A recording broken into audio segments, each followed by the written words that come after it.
This is Dreamtime Science, where we paint the canvas of your dreams with the soft brushstrokes of scientific wonder.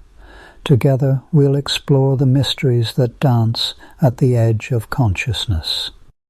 You know what's fascinating? I've been thinking about how the ocean's slow, steady currents are like the planet's quiet heartbeat, moving warmth and life all around the world. There's something remarkable about imagining what might happen if those gentle flows suddenly stopped, how it could change everything from weather to the creatures beneath the waves. I can't wait to share some surprising ideas about this with you tonight. A soft tap of the like button or a whispered subscription tells me these calming discoveries resonate with you. What aspect of science brings you the most wonder? Now, take a moment. Adjust your blanket. Find the perfect hollow in your pillow. Let your shoulders melt. Breathe in and out. Beneath the moonlit hush of night, when the world above sinks into slumber and the stars seem to shimmer ever more brightly upon the black mirror of the sea, something ancient and unceasing stirs. The ocean, vast beyond comprehension, does not sleep. Its surface may appear tranquil, a gentle rise and fall, the rhythmic caress of wind-laden waves. But beneath, a greater movement persists, tireless and immense, as old as the earth itself. This is the ceaseless dance of the ocean currents, an intricate ballet of water masses flowing across the planet, linking continents, shaping climates, and quietly scripting the destinies of all who dwell upon its shores. If you could, in your mind's eye, lift the veil of blue and peer into the world beneath, you might begin to sense the grandeur of these wandering rivers within the sea. Unlike the solitary flow of the Amazon or the Nile, these currents are not bound by the banks of a riverbed. Instead, they sweep through the open water, some gliding serenely across the surface, others diving deep, threading their way through unseen underwater valleys and across the shadowed plains of the abyss. From the earliest dawn of human memory, the sea has been both a barrier and a highway, a source of sustenance, fear, and wonder. Ancient mariners, steering their fragile craft by the stars and the feel of the swell beneath their hulls, learned to read the hints of these invisible streams. They watched the drift of floating seaweed, the pattern of foam, the sudden change in water temperature, all signs that whispered of hidden powers beneath.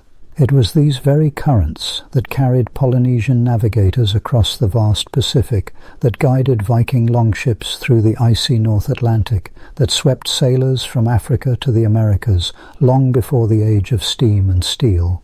Yet, for all their practical importance, ocean currents have also found their place in the myths and stories of countless cultures.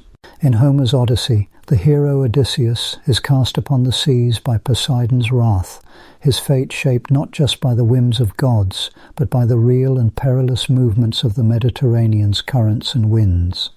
The Norse spoke of the great serpent Jormungandr, encircling the world in the deeps, its sinuous body stirring the seas.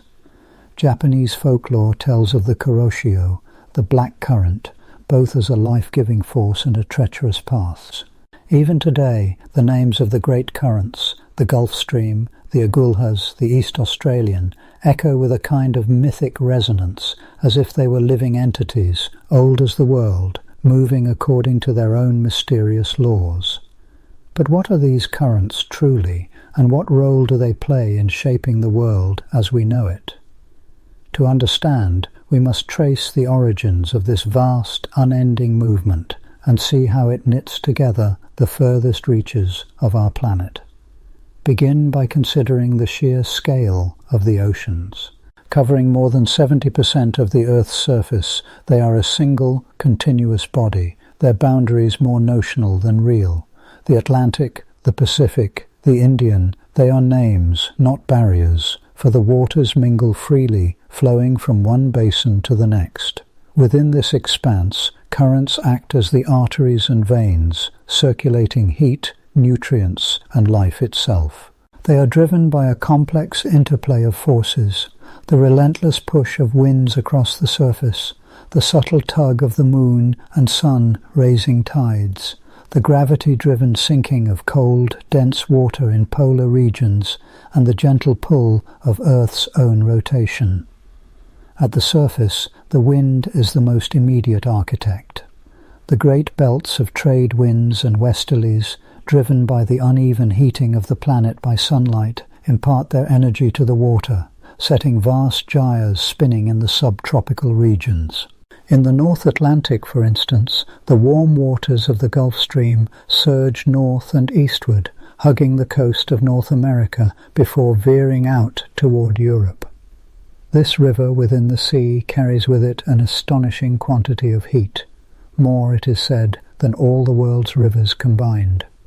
Its journey is long, but its effects are profound. The temperate climate of Western Europe, so mild compared to other lands at similar latitudes, owes much to the warmth ferried across the ocean by this current. Elsewhere, similar dramas unfold. Off the coast of Japan, the Kuroshio Current sweeps northward, a band of warm, clear water, rich with life and legend. In the southern hemisphere, the East Australian Current, immortalized in popular imagination by animated fish on cinematic quests, streams down the continent's flank, a conveyor of warmth and a bustling highway for migratory marine creatures. Each of these currents, though shaped by local geography and wind patterns, is part of a broader planetary choreography. They are not isolated streams, but links in a global chain, binding together the climates and ecosystems of far-flung lands. Beneath the surface, another, more secretive system operates. Here, the engine is not the wind, but the slow, inexorable march of temperature and salinity, what scientists call thermohaline circulation. In the chill polar regions, surface waters cool and grow saltier as ice forms, increasing their density until they sink, slipping beneath the lighter, warmer layers. These cold, sunless currents then flow in the deep, taking centuries, even millennia, to complete their journey around the globe. This global conveyor belt, as it is sometimes called, is a silent architect of climate, slowly redistributing heat from equator to pole, breathing oxygen into the ocean's depths, and lifting nutrients from the abyss to fuel the great blooms of life that color the surface in spring. It is easy, perhaps, to overlook these currents from the vantage of dry land, to think of the ocean as a vast and uniform expanse. Yet the pulse of these waters is felt far inland. The monsoon rains that nourish the rice fields of India and Southeast Asia are intimately linked to the seasonal shifts in ocean currents and temperatures. El Niño, the periodic warming of the eastern Pacific, brings drought to Australia, floods to Peru, and disrupts fisheries from Chile to California. Even the migration of birds and the cycles of plankton blooms, the abundance of whales, and the drift of sea ice are shaped by the subtle, persistent hand of the currents. In this way, the ocean is not simply a backdrop, but a protagonist in the story of our planet. Its currents are the hidden threads that weave together weather and climate, ecology and economy, myth and history. They have carried explorers to new worlds, sustained empires, and shaped the fate of nations. When trade ships of the age of sail set forth from Lisbon or Amsterdam, their masters studied not only the stars but the charts of winds and currents, seeking the swiftest route, the path of least resistance. To ignore these flows was to risk disaster. Too far west, and a ship might be trapped in the Sargasso Sea, where the stagnant waters and floating mats of weed could delay a voyage for weeks, even months. Too far south, and the fierce Benguela or Humboldt currents could sweep a vessel off course into uncharted waters. In times of war, too, the currents have played their part. During the Second World War, Allied planners studied the Gulf Stream and the North Atlantic Drift, seeking to predict the paths of drifting mines and the likely routes of enemy submarines. In the Pacific theater, the swift Kuroshio could be both ally and adversary, speeding ships along favored paths or dashing them against the rocky coasts of unfamiliar islands. Yet, for all the science and strategy, there remains something ineffable about these movements. a sense of mystery, of old magic that has never quite faded. Fishermen in Newfoundland still speak of the cold green water, a tongue of the Labrador current that brings both the bounty of cod and the peril of icebergs. In the Caribbean, the river in the sea, the mighty Gulf Stream, has long been a source of awe, its warm blue waters teeming with life, its swift current a challenge to even the most seasoned sailor. In art and literature, too, the currents appear as symbols of fate and change. The poet T.S. Eliot, standing on the shore, writes of the strong brown god, sullen, untamed, and intractable, a force both nourishing and indifferent. In paintings, the swirling eddies and luminous bands of colour evoke both beauty and danger, the allure of the unknown. Children listening to stories before bed may hear of the sea as a living thing, its heart beating in time with the moon, its breath stirring the winds. They may imagine the currents as watery roads, travelled by whales and sea turtles, by sunken ships and lost cities, by the dreams of those who have gazed out across the endless horizon and wondered what lies beyond. Even in our modern age, with satellites mapping the surface of the sea and sensors probing the depths, the currents retain their power to surprise.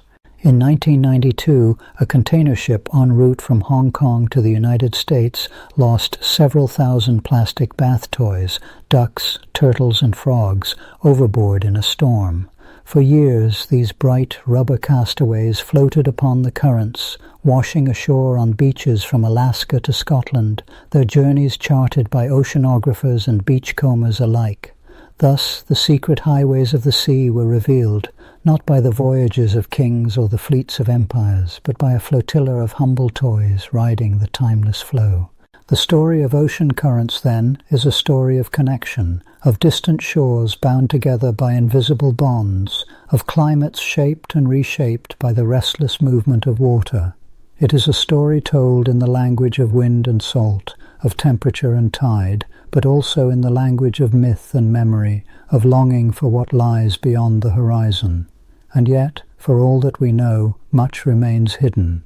The currents shift and change with the seasons, with the waxing and waning of the sun, with the slow drift of continents and the rise and fall of glaciers. There are mysteries still, strange eddies that persist for centuries, underwater rivers that flow through canyons of salt, sudden changes that alter the fate of entire ecosystems. The ocean keeps its secrets well, and even the most seasoned scientist or sailor must sometimes bow to its unknowable depths. As you drift towards sleep, imagine that you are floating above the world, gazing down at the blue marble of earth. You see the swirling patterns of cloud and the gleam of sunlight on water. Beneath, hidden from view, the currents flow, vast, tireless, eternal, binding the world together in their embrace. Their story is far from over, and their influence stretches onward, shaping the planet in ways both subtle and profound. Somewhere, far below the surface, a cold current glides silently through the dark, bearing with it the memory of ancient ice and the promise of new beginnings.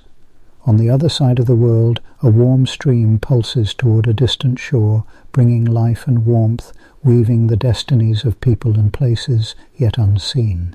The dance of the sea continues, unending, its rhythms echoing through time. In the next turning of the tale, we shall delve deeper, beyond the surface, into the science of how these currents are born, how they move, and how they shape the living world in ways both familiar and strange.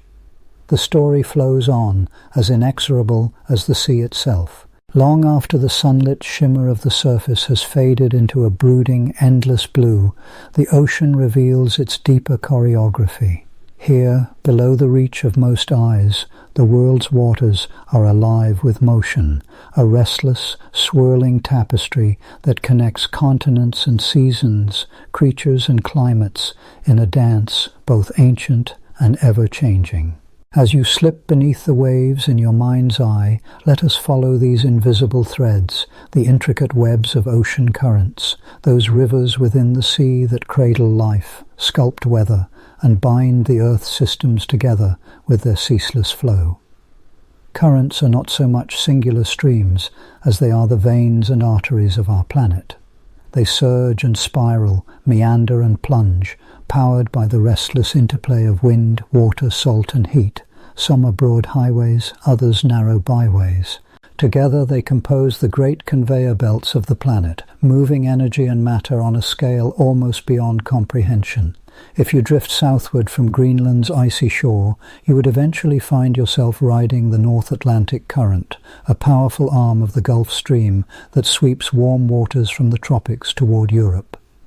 It is this current, surging along beneath the Atlantic's often stormy surface, that keeps northwest Europe's winters milder than other places at similar latitudes. The Gulf Stream itself is born in the Caribbean, where the sun's relentless energy heats the shallow seas and stirs the water, coaxing it northward. There it gathers speed and warmth, racing along the eastern coast of North America before veering across the Atlantic, its path traced by ribbons of swirling sargassum weed and the darting forms of fish and turtles. Yet the Gulf Stream is only one strand in a planetary skein. Across the globe, the Pacific brims with its own powerful flows, the Kuroshio Current, curving like a black snake along Japan's coast, or the California Current, coursing chill and plankton-rich southward. The Indian Ocean, too, holds its monsoon-driven gyres, and at the planet's southernmost margin, the Antarctic Circumpolar Current girdles the Earth, unbroken by any continent, whipping chill water around the globe with unyielding persistence. What gives rise to these mighty currents? The answer lies in the complicated dialogue between the wind above and the water below, the restless exchange of energy at the boundary where air and sea forever meet. Winds, driven by the sun's uneven heating of the earth, sweep across the surface and drag the uppermost layer of the ocean with them. This movement is not straightforward, for the planet itself is spinning, and the Coriolis force, an invisible hand born of Earth's rotation, deflects the currents, setting them curving to the right in the northern hemisphere and to the left in the south. These deflections give rise to vast rotating systems called gyres, immense spirals, hundreds or even thousands of kilometers across. But the wind-driven surface currents are only the beginning. Something deeper, and in many ways more mysterious, stirs beneath. In the frigid seas near the poles, as winter tightens its grip, the water grows colder and saltier. As sea ice forms, it leaves behind brine, saltier, denser water that sinks, beginning a slow, ponderous journey into the abyss. This is thermohaline circulation, named for the twin drivers of temperature, thermo, and salt, haline. Here, in the shadowy depths, a different kind of river flows. Dense, cold water formed near Greenland and Antarctica seeps down and spreads across the ocean floor, slipping beneath lighter, warmer waters above. It creeps along submarine valleys, spills over undersea ridges, and eventually upwells in distant places, sometimes not returning to the surface for 1,000 years or more. This is the global conveyor belt, a phrase that tries to capture the immensity of a system that moves not just water, but heat and carbon and nutrients, linking the world's oceans into a single planet-spanning circuit. The path of a molecule of water in this conveyor is almost mythic in its patience. Imagine it, born in a storm-lashed fjord off Greenland, chilled and salt-enriched by freezing winds. It sinks, feeling the crush of pressure and the absence of light, then journeys southward, hugging the bottom, passing beneath the chaotic surface lives above. Decades or centuries later, it may upwell off the coast of Antarctica or rise in the vast Pacific, bringing with it the deep's cold memory and nutrients gathered in the slow drift. These currents are not just highways for water, they are lifelines for life itself. Where cold, nutrient-rich water wells up from the deep, it fertilizes the sunlit surface, feeding blooms of plankton that nourish the ocean's great food webs. In the eastern Pacific and off the coast of West Africa, such upwellings summon clouds of fish, dolphins, and birds, painting the sea with living abundance. In their absence, the surface would become a barren desert, starved of the elements needed for growth. Currents also ferry heat, redistributing the sun's energy across the globe.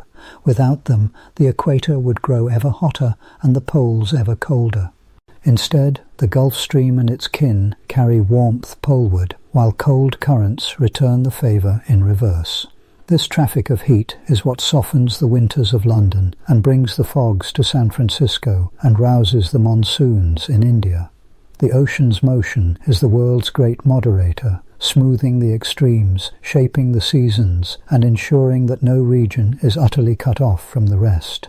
Yet these currents are not immutable. They are sensitive, complex, and at times precariously balanced. The system's interconnections mean that a disturbance in one place can echo across the globe, in ripples both subtle and profound. Consider for a moment the effect of melting ice in Greenland. As glaciers and ice sheets retreat, their fresh water pours into the North Atlantic, diluting the salty seas. This freshening can disrupt the sinking of dense water that drives the deep conveyor, slowing or even stalling the great engine of thermohaline circulation. What would happen if these currents, so integral to the planet's functioning, were to falter? The consequences would be profound, and not merely for those who dwell beside the sea. Without the conveyor's even hand, the climate could tip into new and uncertain modes. Europe might lose the warmth that the Atlantic currents deliver, plunging into harsher winters. Rainfall patterns in the tropics could shift, imperiling crops and water supplies for millions. The upwelling of nutrients, so vital for fisheries, might dwindle, starving the ocean's surface and those who depend on its bounty. Even the carbon cycle, that vast breadth of the planet, would suffer, as the ocean's power to sequester carbon from the atmosphere depends on the slow, mixing churn of its currents. The ocean's webs are more than just physical, they are chemical, biological, and even geological. As the abyssal waters crawl along the seafloor, they gather the leavings of life and death, the rain of marine snow, the drifting shells of plankton, the slow dissolution of ancient bones. These layers accumulate in the darkness, carrying with them the memory of ages past, and in their mixing and burial they help regulate the chemistry of the sea, drawing down carbon and releasing nutrients that will someday surface again. At the interfaces where currents meet, say where the warm Gulf Stream encounters the cold Labrador current, complexities arise. The mingling of waters creates eddies and fronts, lines of contrast that can be seen from space as subtle changes in color or temperature. These boundaries are often rich in life, as creatures from both worlds converge to feed and grow. Whales follow these lines in their migrations. Seabirds skim their surface. Fishermen have long known to seek their fortunes here. Currents can also trap and concentrate the ocean's debris, for better and for worse. In the vast, slow gyres of the Pacific and Atlantic, floating plastics and detritus accumulate, forming the infamous garbage patches. Here, the same forces that gather sargassum and plankton also gather our cast-off refuse, a stark reminder of how deeply human activity has become entwined with these ancient flows. But the ocean's currents are not simply passive conveyors, shaped by physics alone. Life, too, plays its part in their making and unmaking. The migration of billions of tiny creatures, zooplankton, fish larvae, jellyfish, can mix the waters as surely as the wind. The rise and fall of phytoplankton blooms change the chemistry of the sea, altering its density and heat absorption. Even the great whales, in their vertical journeys from deep to surface, act as living pumps, stirring the ocean's layers and fertilizing its fields. The interplay of all these forces, wind and water, salt and sun, life and death, creates a system of staggering complexity. Scientists have spent centuries seeking to trace its patterns, to understand its moods and cycles. They deploy drifting buoys and measuring floats, launch satellites to scan the skin of the sea, send submersibles to plumb the hidden depths. And yet, for all our instruments and equations, the ocean's currents remain in many ways mysterious, their full workings still unfolding in the slow pulse of the planet. Consider the mighty El Niño, that irregular, sometimes cataclysmic pulse of warmth that sweeps the Pacific every few years. When the trade winds weaken, warm water pools in the eastern Pacific, upending weather patterns across the globe. Droughts strike Australia, floods ravage the Americas, and the world's fisheries tremble on the edge of collapse. El Niño is not a current in itself, but a disruption, a reminder that the ocean's currents, for all their power, are vulnerable to shifts, both natural and human-made. The oceans are also haunted by deeper rhythms, still more mysterious. There are oscillations that unfold over decades or centuries, the Atlantic multi-decadal oscillation, the Pacific decadal oscillation, vast swings in temperature and current that shape the fates of nations and ecosystems alike. These cycles, though less dramatic than a single storm or a rogue wave, are no less consequential, for they set the baseline upon which all else is built. If the ocean's currents were to slow or shift or cease altogether, the world would enter unfamiliar territory. The delicate balances of heat and salt, of nutrient and carbon, of life and death would be overturned. The consequences would not be confined to the sea, for the ocean's webs reach into every corner of the earth. Storms would change their tracks, rains would come at strange times, the breath of the planet itself would waver. And yet, in the darkness beneath the waves, the currents still flow, restless, persistent, weaving their patterns through the ages.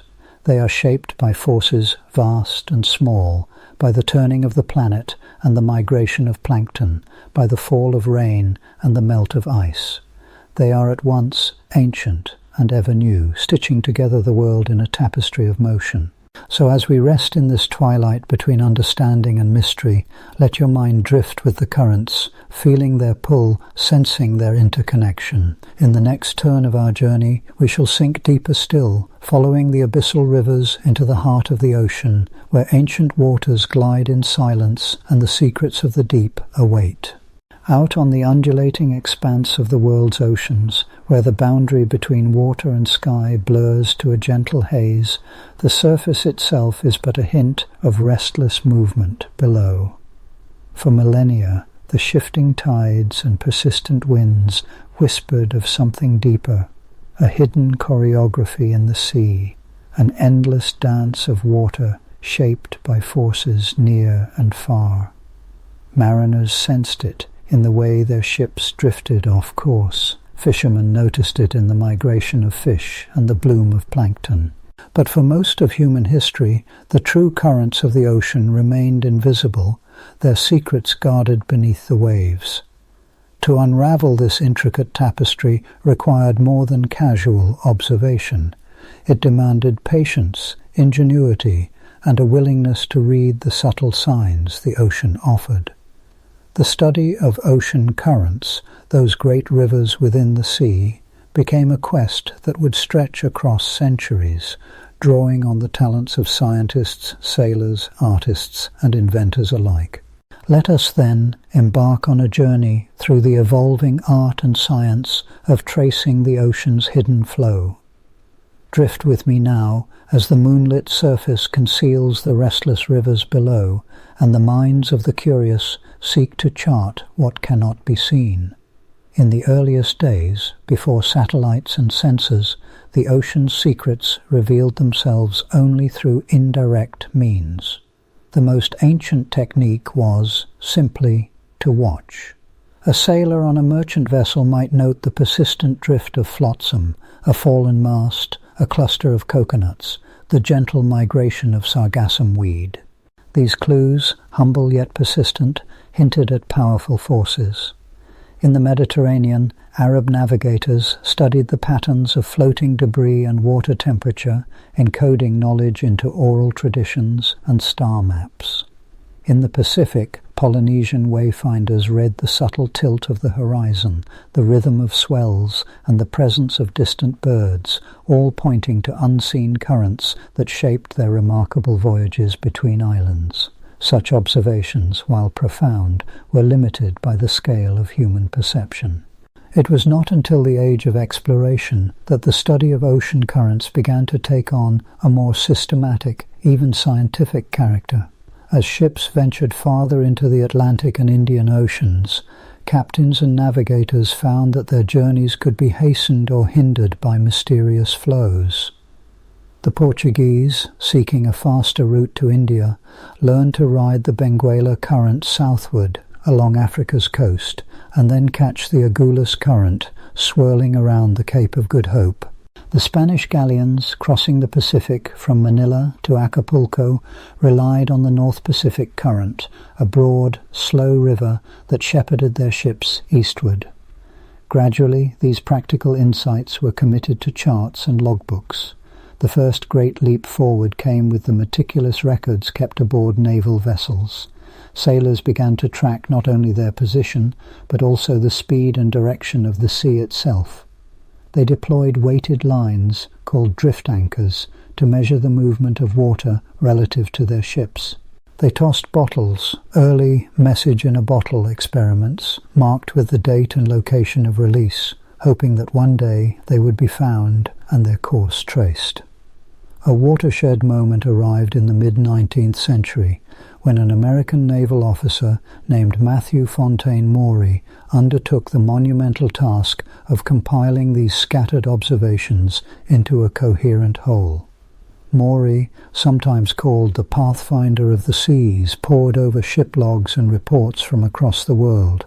He noticed that certain routes were consistently faster, certain stretches of ocean more prone to calms or storms. His tireless work culminated in the publication of the first global charts of wind and current, a gift to all seafarers. Maury's maps revealed the existence of vast looping gyres and swift, narrow streams, the Gulf Stream in the Atlantic, the Kuroshio in the Pacific, whose presence could shave weeks off a voyage or doom the unprepared. Maury's pioneering efforts exemplified the power of synthesis, but they also revealed the limitations of surface observations. The ocean, after all, is a three-dimensional realm. Its currents do not merely flow atop the surface, but dive and soar through layers of water guided by temperature, salinity, and the shape of the seafloor. To truly understand these hidden rivers, new tools and techniques would be required. The late 19th and early 20th centuries saw the arrival of scientific expeditions dedicated to probing the depths. The HMS Challenger, a British research vessel, set sail in 1872 with a mission to map the ocean's mysteries. Her crew deployed long, weighted hemp lines to sound the depths and collected water samples at various levels. They discovered cold, dense water flowing from the polar regions deep beneath the surface, unseen by any sailor's eye. These movements, part of what would later be called the global conveyor belt, hinted at a circulation system more intricate than any river on land. But still, the problem persisted: how to measure the movement of water itself, not just at the surface, but throughout the ocean's vast body. Here, the ingenuity of scientists came to the fore. Early oceanographers devised ingenious mechanical devices, drift bottles, wooden floats, and later, more sophisticated current meters. Some of these instruments were simple: a sealed glass bottle, weighted to float just below the surface, released at sea with a note inside. If the bottle washed ashore, the finder could report the location, and thus a single data point in the sea's wandering course was added to the map. Other devices, such as the Ekman current meter, named after Swedish scientist Vagn Walfrid Ekman, allowed for measurements at specific depths.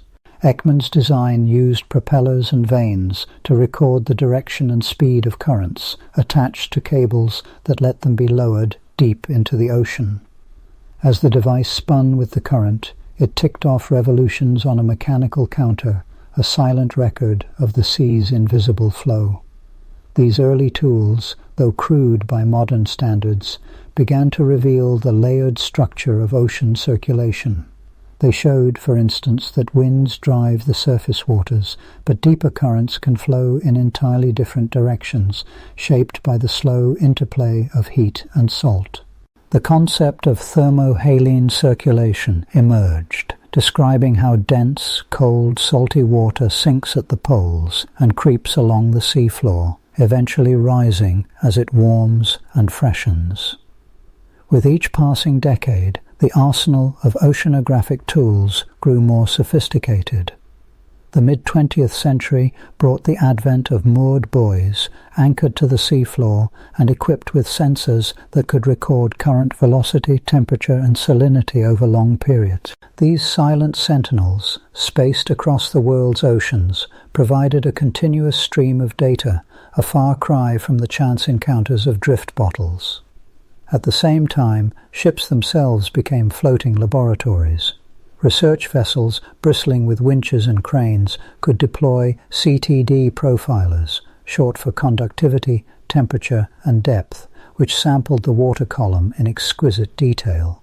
By lowering these instruments to great depths, scientists mapped the layers of water, each with its own fingerprint of heat and salt, and traced the slow, persistent currents that knit the ocean together. Yet even these methods had their limits. The ocean is vast, too vast for any fleet of ships to sample completely. The need arose for tools that could cover greater distances and persist in the water for longer spans of time. In response, oceanographers turned to autonomous vehicles and drifters. The Argo program, launched in the early 21st century, scattered thousands of robotic floats across the globe.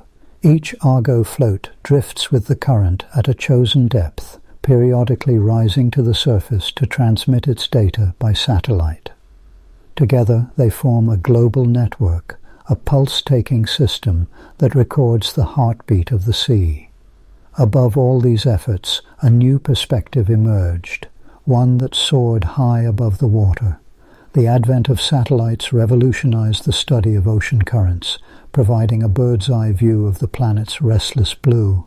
Radar altimeters aboard satellites like TOPEX, Poseidon and Jason 3 measure the height of the ocean's surface to within a few centimeters, revealing subtle slopes that betray the presence of swift currents.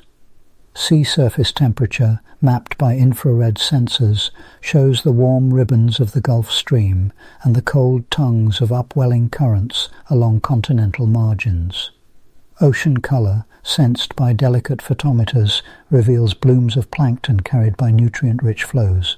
This combination of in situ measurements and remote sensing has transformed oceanography from a discipline of isolated observations to a symphony of data.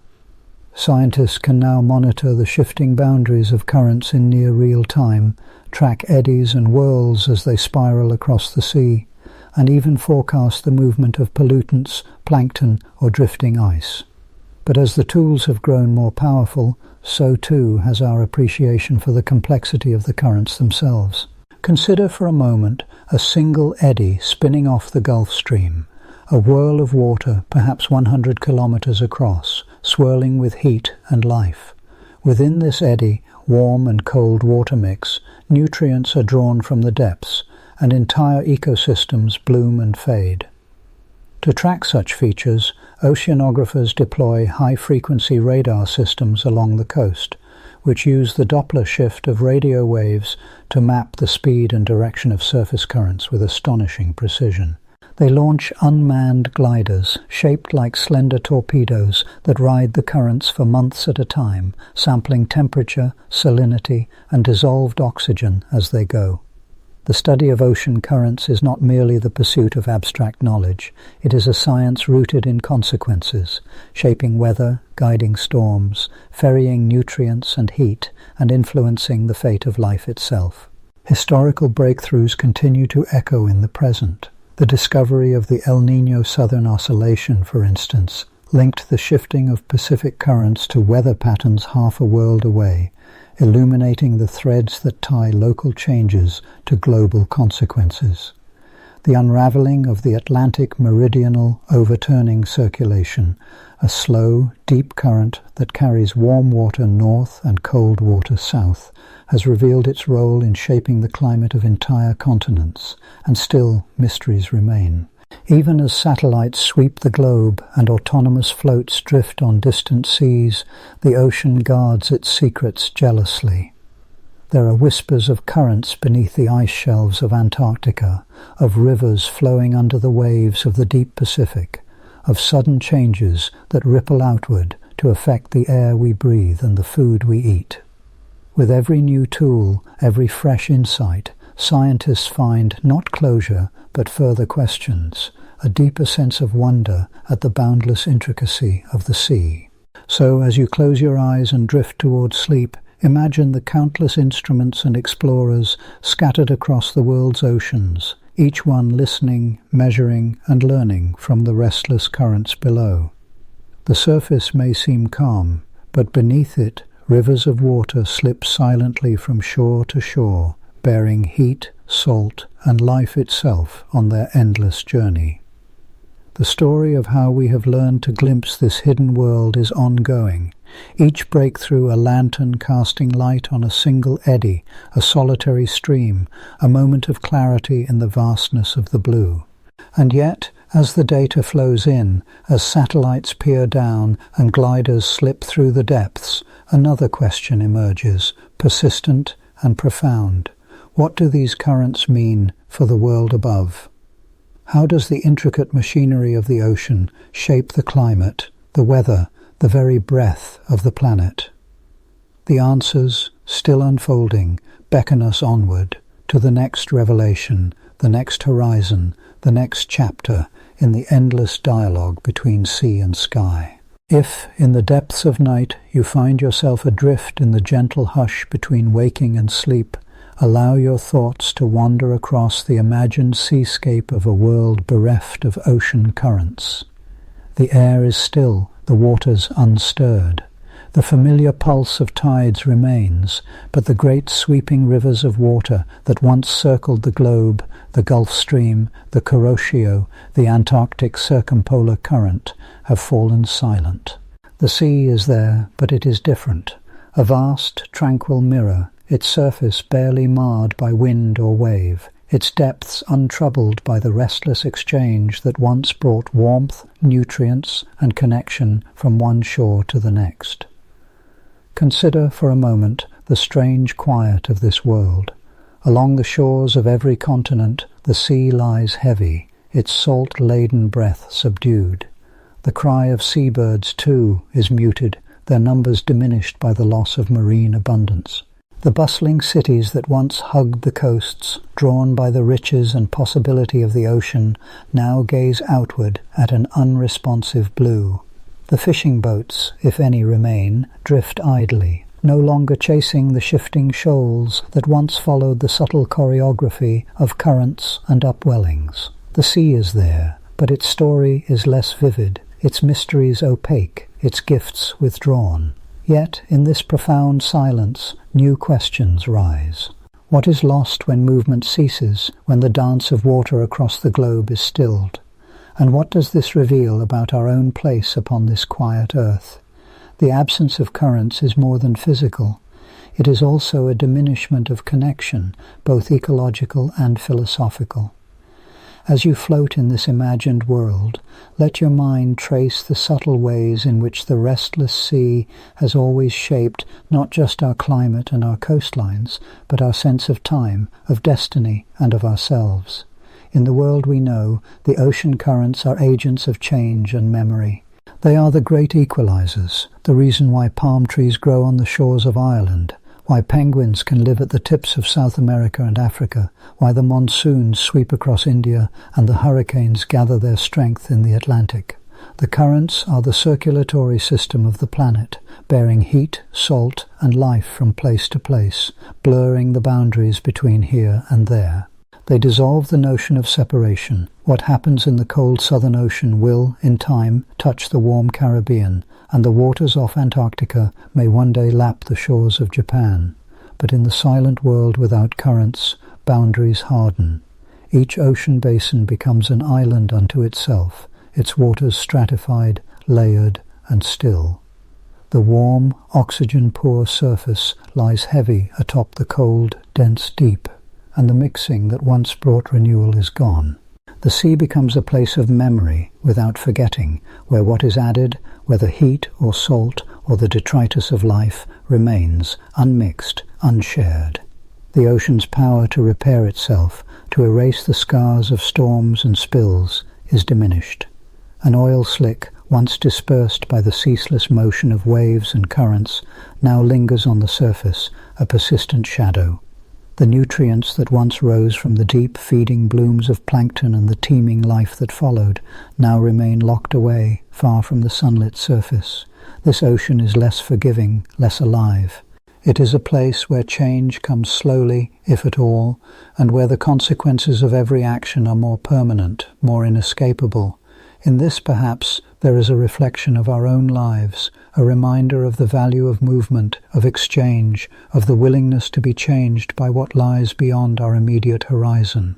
The silent sea is a world of stasis, and in its stillness we may sense an echo of the dangers that come when we close ourselves off, when we resist the currents of thought, of culture, of compassion that have always carried us toward something larger than ourselves. Think of the stories that have always drawn us to the sea.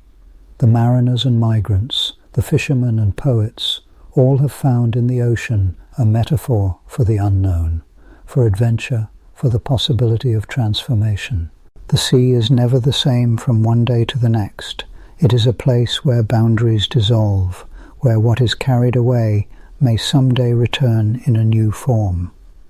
In the world without currents, the sea loses some of this magic. Its surface, untroubled, becomes a stage set, a backdrop rather than a participant in the drama of life.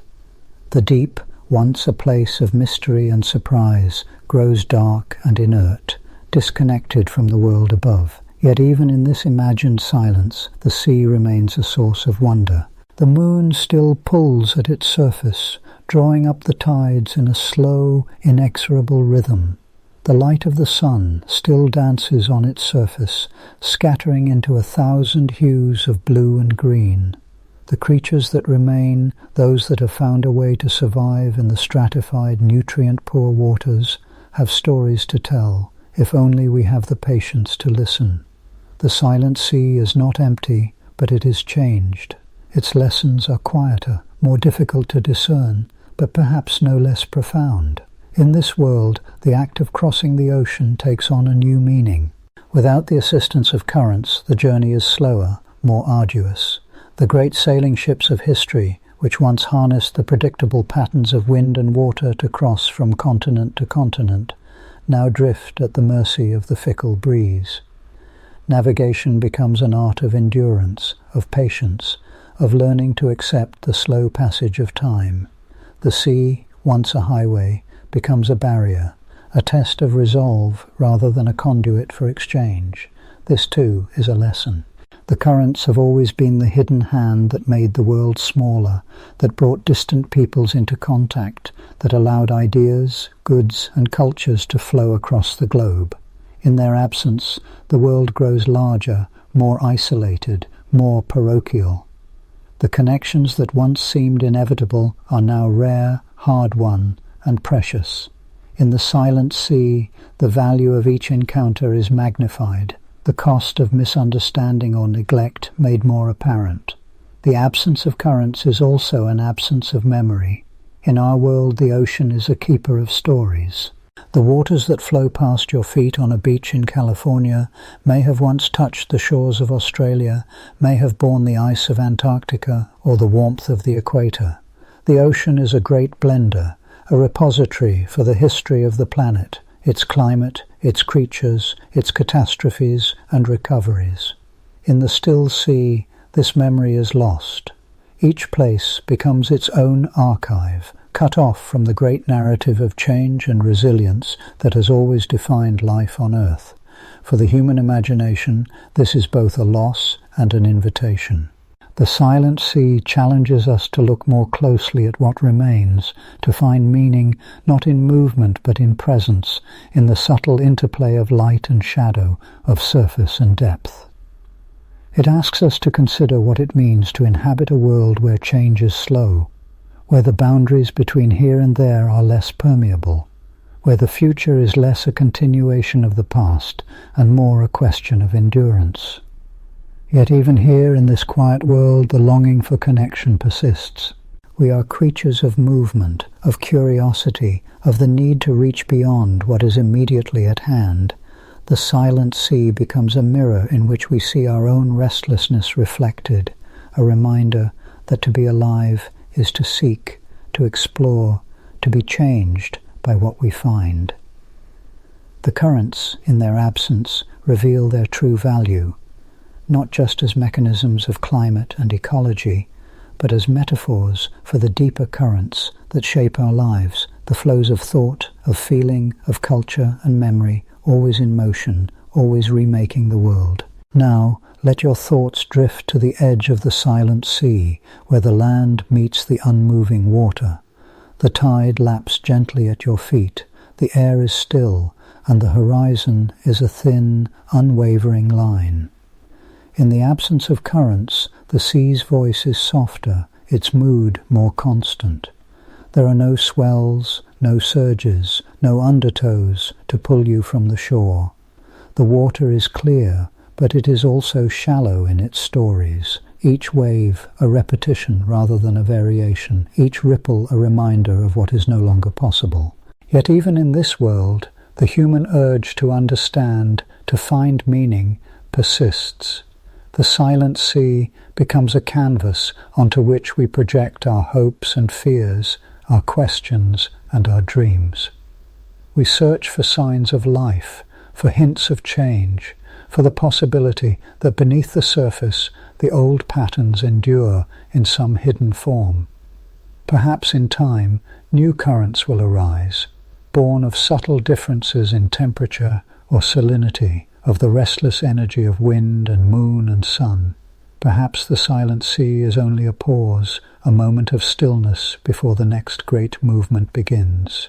In this imagined future, the sea waits. It holds its breath, poised between memory and possibility. The creatures that remain are the hardy, the patient, the adaptable, those who can survive in a world where change is rare, where the old certainties have been replaced by a new, more austere beauty. The sea itself is changed, but it is not inert. It is a place of potential, of quiet promise, of the slow, inexorable power that lies beneath even the calmest surface. As you drift further into sleep, allow this image to linger. The silent sea, vast and serene, a world of stillness and waiting. It is a place of reflection, both literal and metaphorical, a mirror that invites us to consider not just the mechanics of currents and the physics of water, but the deeper patterns that shape our lives and our world. In the absence of motion, we are forced to confront the boundaries we take for granted, the limits of our understanding, the fragility and wonder of connection. The silent sea is a world of questions, of mysteries unresolved. It is a reminder that even in stillness there is depth, that even in the absence of movement there is the possibility of change. The currents may be gone, but the longing for connection, for meaning, for the unfolding story of the world endures. And so we wait, on the edge of the silent sea, listening for the first faint stirrings of a new tide, a new current, a new chapter in the endless conversation between land and water, self and other, silence and song. And so our voyage through the restless tides and hidden rhythms of the ocean currents gently drifts to a close, like a comet tail fading into the hush of space. As the quiet waves settle beneath a starlit sky, may your thoughts ripple softly with wonder, inviting peaceful dreams to carry you onward. Return soon, dear traveller, for more Dreamtime tales that shimmer just beyond the horizon.